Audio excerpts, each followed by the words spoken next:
पाठ्य 15 पैसा पढ़ा आम 15 सामान्य कथनटी कौन ना गोटे समकोणी त्रिभुजर कर्ण और अन्य एक बाहु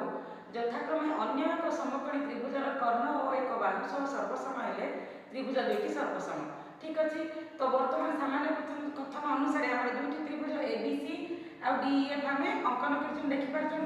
तो दत्त कौन आम त्रिभुज एबीसी और डीईएफ मध्य दत्त है measurement of B is equal to measurement of E is equal to 90 degree दत्त अच्छी तापर हमर एबी बाहु सर्वसम डीई बाहु दत्त अच्छी तापर हमर एसी कर्ण सर्वसम डीएफ कर्ण एटा हमर दत्त अच्छी। तो बर्तमान प्रामाण्य कौन ना त्रिभुज एबीसी और त्रिभुज डीएफ द्वय सर्वसम प्रमाण करबा पहले हमको अंकन करा पड़िबो कौन ना एफई को एपरी एफई सीधा जी अंकन करा जाऊ जेपरि BC is equal to EG हेबो एवं डीजी को जोड़ी दिया जाए। ठीक अच्छे बर्तमान देख पार्टी कौन बर्तमान प्रमाण आरंभ करता प्रमाण बर्तमान आम कौन ये चित्र में देख पार्टी डीजी कौन प्लस डीएफ कौन इज इक्वल टू हमर केटा 180 डिग्री मेजरमेंट ऑफ हमर प्रमाण एठू आरंभ करबा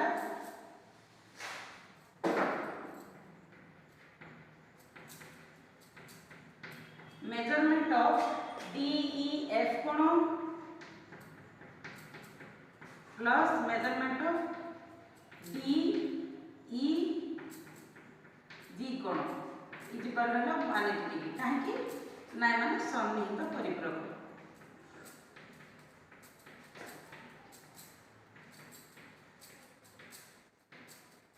सन्निहित परिप्रक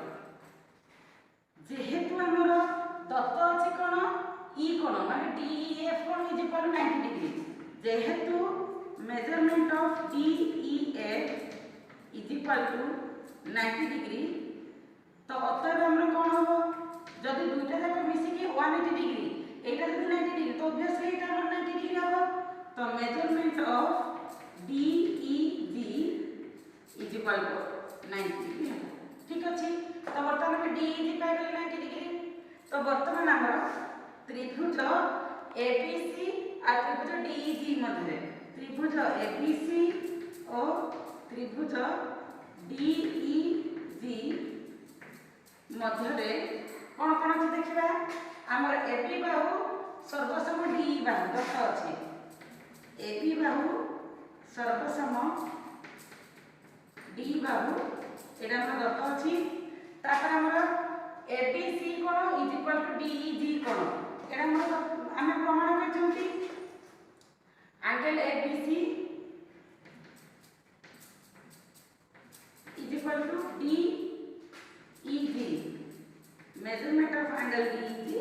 is equal to 90 degree तापर कोन हमर ना BC is equal to EG एटा हम अंकन करा है BC is equal to EG एटा हम अंकन करा है ताले बर्तमान कोन होला हम एई जो संपर्क एटी कोन होला दुईटी बाहु अंतर्गत कोन तो बर्तमान त्रिभुज एबीसी सर्वसम त्रिभुज डीईजी एटा कोन से ना बा को सूत्र अनुसार ये त्रिभुज बर्तमान सर्वसम यदि दुईटी जाक त्रिभुज सर्वसम हेले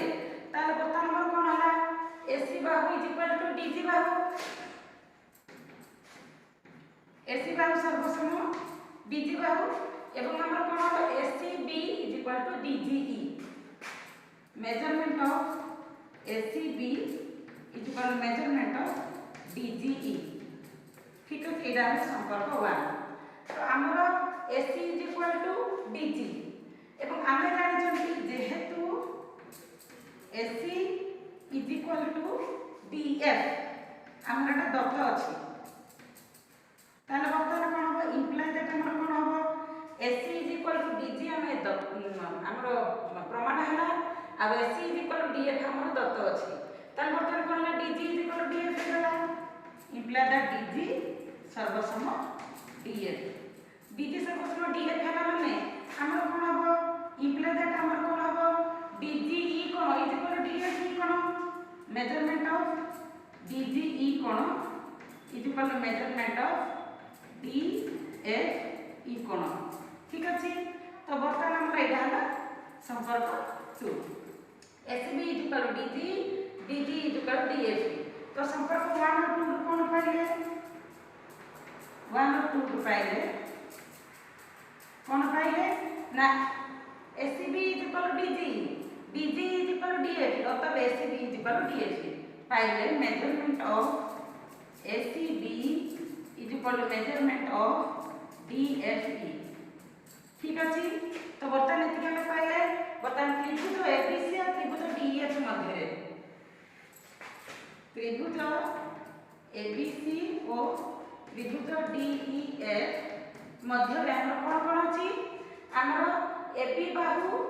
हमर AC Bahu is equal to DF Bahu AC Bahu सर्वसम DF बाहु एटा हमर दत्त तापर हमर कोन ना DEF कोन इज इक्वल टू ABC कोन माने measurement of angle ABC is equal to measurement of angle DEF ठीक अछि एटा हम 90 डिग्री को दत्त अछि तापर हमर ACB कोन इज इक्वल टू DFE कोन हम एटा पाइ चंती मेजरमेंट ऑफ ACB कोन is equal to measurement of DFE कोन एटा हम प्रमाणित हेछि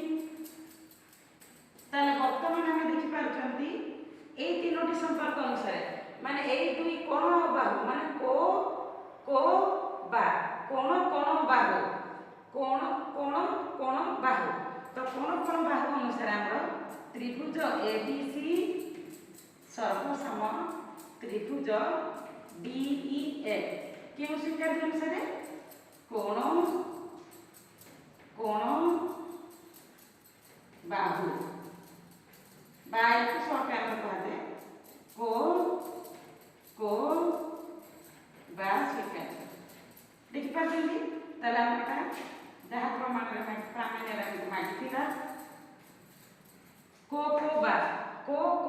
स्वीकार अनुसार हमर वर्तमान उपपाद्य प्रमाणित हो गला।